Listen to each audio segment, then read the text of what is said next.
अब हम लोग इस वीडियो में देखने वाले हैं cost of equity share capital. तो आप लोग भी आ जाइए cost of equity share capital में। अब ध्यान दीजिए, जिस तरह से क्या था, डेब्ट था, तो डेब्ट में एक फिक्स तरह से इंटरेस्ट रेट होता था। उसी तरह से प्रेफरेंस शेयर में प्रेफरेंस शेयर का क्या देना होता था, कंपनी को प्रेफरेंस डिविडेंड देना होता था, एंड वो भी क्या होता, फिक्स रेट होता था। बट इक्विटी शेयर में तो ऐसा नहीं है कि इक्विटी शेयर वाले को फिक्स रेट ऑफ इंटरेस्ट मिलेगा या फिक्स रेट ऑफ डिविडेंड मिलेगा।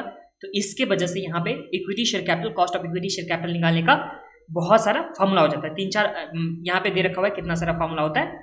तो ये हम लोग का इतना फॉर्मूला होता है। अब ध्यान दीजिए, कॉस्ट ऑफ इक्विटी शेयर का मतलब क्या, तो यहाँ इक्विटी शेयर होल्डर वाले का कितना एक्सपेक्टेशन है किसी कंपनी से, वही क्या आ जाता है, cost of equity share, cost of equity share capital. ये समझ में आ गया आप लोग को। या इक्विटी शेयर का कितना कॉस्ट बन रहा है, इक्विटी शेयर रेज करने में कंपनी का कितना कॉस्ट बन रहा है, वो क्या हो गया, cost of equity share capital. अब ध्यान दीजिए, ये चार्ट में आ जाए आप लोग, यहाँ क्या दे रखा हुआ है, cost of equity share capital. अब इसमें क्या दे रखा हुआ है, cost of equity share capital, एक सेकेंड, ये सही काम कर चल रहा है, हाँ ये सही काम कर रहा है, ओके। तो cost of equity share capital में क्या आ गया, सबसे पहला मेथड जो होता है वो क्या होता है, डिविडेंड प्राइस अप्रोच। अब यहाँ नाम से ही देखिए, डिविडेंड प्राइस अप्रोच बोल रहा है यहाँ। जैसे ही डिविडेंड प्राइस अप्रोच बोला तो इसका मतलब क्या हो गया, डिविडेंड होना चाहिए और नीचे क्या होना चाहिए, प्राइस होना चाहिए। तो डिविडेंड को हम लोग क्या लिख सकते हैं, तो डिविडेंड को हम लोग डिविडेंड लिख सकते हैं, प्लस में प्राइस को हम लोग क्या लिख सकते हैं, तो प्राइस को मार्केट प्राइस लिख सकते हैं। तो मार्केट प्राइस, तो यहाँ पे डिविडेंड प्राइस अप्रोच में क्या आ गया, dividend per share divide by market price per share into 100। तो ये हम लोग का फर्स्ट फॉर्मूला हो गया डिविडेंड प्राइस अप्रोच से। फिर दूसरा अप्रोच क्या दे रखा है, दूसरा अप्रोच अर्निंग प्राइस अप्रोच दे रखा है। तो यहाँ नाम से ही देख लीजिए, अर्निंग पर शेयर, अर्निंग से क्या आ गया, अर्निंग पर शेयर, फिर प्राइस से क्या आ गया, तो market price per share into 100। तो इस तरह से हम लोग का निकल के आ जाएगा अर्निंग पर शेयर और market price per share into 100। तो इस तरह से हम लोग का अर्निंग प्राइस अप्रोच में आ जाएगा। फिर जब हम लोग आगे बढ़ते हैं तो हम लोग को दे रखा हुआ है क्या, ग्रोथ अप्रोच दे रखा हुआ है, उसके बाद रियलाइज्ड यील्ड अप्रोच दे रखा हुआ है, फिर कैपिटल एसेट प्राइसिंग मॉड्यूल दे रखा है। तो हम लोग ये सब सारा ही पढ़ने वाले हैं किसमें, तो cost of equity, cost of equity share capital में हम लोग ये पढ़ने वाले हैं। एक बार फिर से रिवाइज करा देता हूँ। सबसे पहला हम लोग क्या पढ़ेंगे, तो सबसे पहले डिविडेंड प्राइस मॉड्यूल, फिर उसके बाद अर्निंग प्राइस मॉड्यूल, उसके बाद ग्रोथ अप्रोच देखेंगे, फिर रियलाइज्ड यील्ड अप्रोच देखेंगे, उसके बाद कैपिटल एसेट प्राइसिंग मॉड्यूल देखने वाले हैं। देखिए सबसे पहले कॉस्ट ऑफ डेप्ट। कॉस्ट ऑफ डेप्ट में दो तरह का डेप्ट होता था, एक इरिडीमेबल होता था, दूसरा रिडीमेबल। तो हम लोग दोनों का देख चुके हैं। फिर कॉस्ट ऑफ प्रेफरेंस शेयर, दो तरह का प्रेफरेंस शेयर होता था, एक रिडीमेबल प्रेफरेंस शेयर, दूसरा क्या होता था, इरिडीमेबल प्रेफरेंस शेयर। तो हम लोग दोनों देख चुके हैं। फिर उसके बाद cost of equity share capital में हम लोग का कितना है, तो यहाँ पे डिविडेंड प्राइस अप्रोच है, अर्निंग प्राइस अप्रोच है, फिर रियलाइज्ड यील्ड अप्रोच है, ग्रोथ अप्रोच है, उसके बाद कैपिटल एसेट प्राइसिंग मॉड्यूल। तो इस तरह से हम लोग को इतना देखना है। अब यहाँ आ जाइए, जब आगे आते हैं तो सबसे पहला क्या दे रखा है हम लोग को, डिविडेंड प्राइस मॉड्यूल या डिविडेंड प्राइस अप्रोच दे रखा हुआ है। अब this is also called a dividend valuation module. तो ये आप लोग मार्किंग करके रख लीजिए। इसे क्या और बोला जाता है, तो इसे बोला जाता है डिविडेंड वैल्यूएशन मॉड्यूल। तो डिविडेंड वैल्यूएशन मॉड्यूल भी आप लोग लिख करके रख लीजिए। एग्जाम में अगर पूछे कि डिविडेंड वैल्यूएशन मॉड्यूल से आप लोग को कॉस्ट ऑफ इक्विटी निकालना है, तो आप लोग को यही जो फॉर्मूला होगा उसी से आप लोग को निकालना होगा। तो देखिए कॉस्ट ऑफ इक्विटी, यहाँ पे कॉस्ट ऑफ इक्विटी को क्या बोलते हैं हमेशा, तो के ही बोलते हैं, ये तो आप लोग को पता है। उसके बाद यहाँ पे फॉर्मूला क्या हो जाएगा, तो डिविडेंड डिवाइडेड बाय P0। अब यहाँ पे डी से क्या हो गया, तो डी से हो गया एक्सपेक्टेड डिविडेंड। यहाँ पे ये वर्ड याद रखिए, एक्सपेक्टेड डिविडेंड। एक्सपेक्टेड डिविडेंड का मतलब कितना डिविडेंड बाद में मिलने वाला है, कितना डिविडेंड मिलने वाला है, तो वो आ जाएगा डी से। और P0 का मतलब क्या आ गया, तो यहाँ पे मार्केट प्राइस ऑफ इक्विटी जो होना चाहिए एक्स डिविडेंड, क्या होना चाहिए, एक्स डिविडेंड। तो ये आप लोग को 2 पॉइंट मार्किंग करके रखना है। देखिए अभी तक में क्या मार्किंग करना है, डिविडेंड प्राइस मॉड्यूल का दूसरा नाम क्या हो गया, तो डिविडेंड वैल्यूएशन मॉड्यूल हो गया। डिविडेंड प्राइस अप्रोच का, डिविडेंड प्राइस मॉड्यूल का दूसरा नाम dividend valuation module. Cost of equity को हम लोग बोलते थे, के ही बोलते थे। इसके लिए फॉर्मूला क्या होगा, तो डी डिवाइड बाय P0। यहाँ पे डी भी क्या हो गया, तो एक्सपेक्टेड डिविडेंड, जो डिविडेंड मिलने वाला है वो हो गया। और यहाँ पे P0 क्या होगा, तो P0 हो जाएगा मार्केट प्राइस ऑफ इक्विटी जो होगा एक्स डिविडेंड। यहाँ तक तो कुछ सवाल नहीं है आप लोग को, आगे कुछ नहीं रखा ना। देखिए this module makes an assumption that dividend per share is expected to remain constant forever. तो ये भी आप लोग मार्किंग करके रख लीजिए कि यहाँ पे एजम्पशन है कि डिविडेंड हमेशा कांस्टेंट रहने वाला है, ओके। अब आ जाए कॉपी में, आ जाए, इसे लिख लेते हैं। सबसे पहले cost of equity. Cost of equity में हम लोग कितने तरह का पढ़ने वाले हैं, तो सबसे पहला हम लोग पढ़ने वाले हैं dividend price module,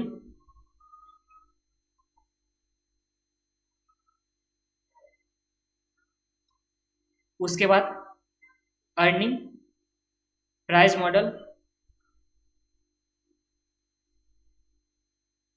growth approach, उसके बाद क्या था, तो ग्रोथ अप्रोच के बाद हम लोग को दे रखा हुआ था रियलाइज्ड यील्ड अप्रोच, उसके बाद क्या दे रखा हुआ है CAPM, CAPM मतलब कैपिटल एसेट प्राइसिंग मॉड्यूल। तो इस तरह से हम लोग को पढ़ना है, कितना हो गया, तो 5 मॉड्यूल हम लोग को पढ़ना है। और इसमें जैसे डिविडेंड प्राइस मॉड्यूल है तो इसके साथ ग्रोथ भी आएगा, फिर अर्निंग प्राइस मॉड्यूल है तो वहां भी ग्रोथ आने वाला है। तो इस तरह से हम लोग बीच बीच में और भी पढ़ते जाएंगे, बट बेसिकली जो मेन दे रखा हुआ है तो मेन हम लोग के पास 5 पढ़ना है। जो फर्स्ट हो गया डिविडेंड प्राइस मॉड्यूल, दूसरा हो गया अर्निंग प्राइस मॉड्यूल, फिर ग्रोथ मॉड्यूल, उसके बाद रियलाइज्ड यील्ड अप्रोच, उसके बाद क्या है कैपिटल एसेट प्राइसिंग मॉड्यूल। जिसमें हम लोग सबसे फर्स्ट नंबर का क्या देखे थे, तो हम लोग देखे थे डिविडेंड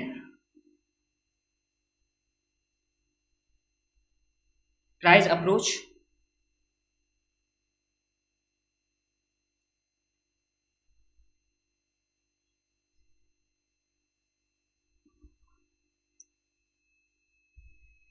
अब इस डिविडेंड प्राइस अप्रोच के लिए फॉर्मूला क्या होता था, तो यहां होता था KE is equal to, KE मतलब कॉस्ट ऑफ कैपिटल, यहां पे dividend divide by P0, dividend यहां पे वेयर, KE का मतलब तो आप लोग को पता है कॉस्ट ऑफ इक्विटी होता है, फिर D इज इक्वल टू, ये वर्ड आप लोग याद रखिए एक्सपेक्टेड डिविडेंड हो जाएगा, D का मतलब क्या होगा एक्सपेक्टेड डिविडेंड होगा, और P0 का मतलब क्या होगा, तो P0 का मतलब यहां पे होने वाला है market price of equity, market price of equity, और यहां ये वर्ड आप लोग याद रखिए एक्स डिविडेंड, डिविडेंड देने के बाद मार्केट प्राइस कितना है वो यहां पे हो जाएगा डिविडेंड प्राइस मॉड्यूल में K is equal to D divide by P0, इस तरह से। यहां तक तो कुछ प्रॉब्लम नहीं आप लोग को। अब हम लोग बुक में आ जाते हैं, दूसरा मॉड्यूल क्या दे रखा है, तो दूसरा मॉड्यूल हम लोग को दे रखा हुआ है अर्निंग प्राइस अप्रोच। तो यहाँ नाम से ही क्या हो जाएगा, तो अर्निंग का मतलब अर्निंग पर शेयर, प्राइस मतलब market price per share into 100, तो ये हम लोग का आ गया अर्निंग प्राइस मॉड्यूल में।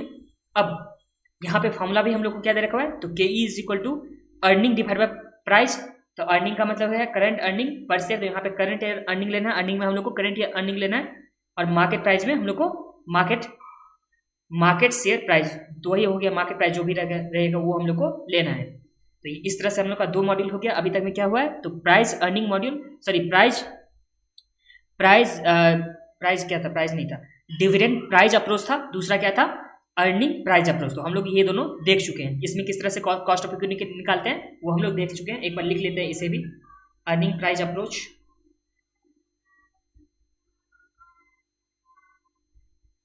अर्निंग प्राइस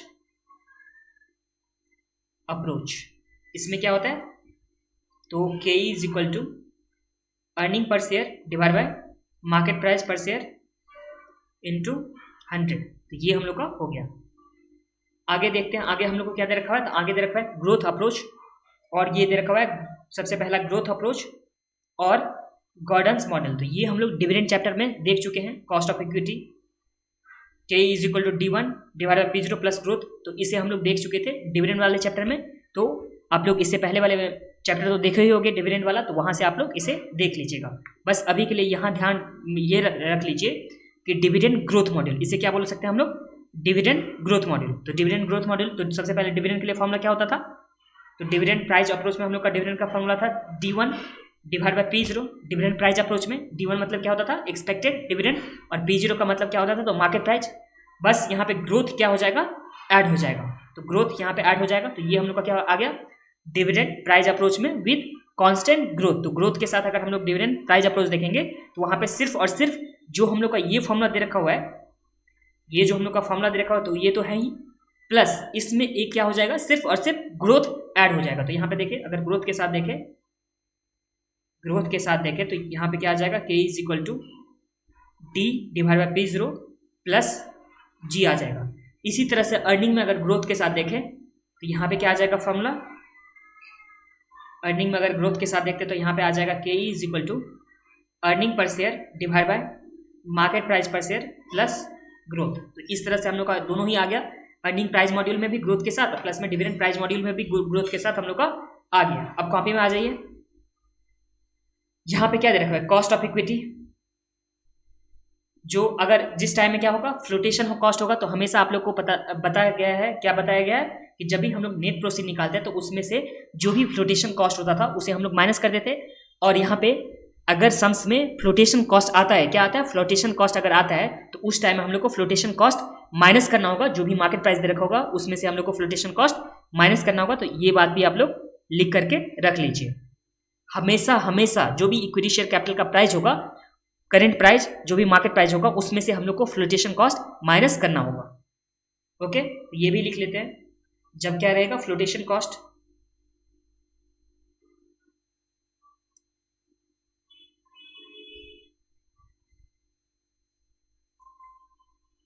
फ्लोटेशन कॉस्ट के टाइम में क्या आ जाएगा,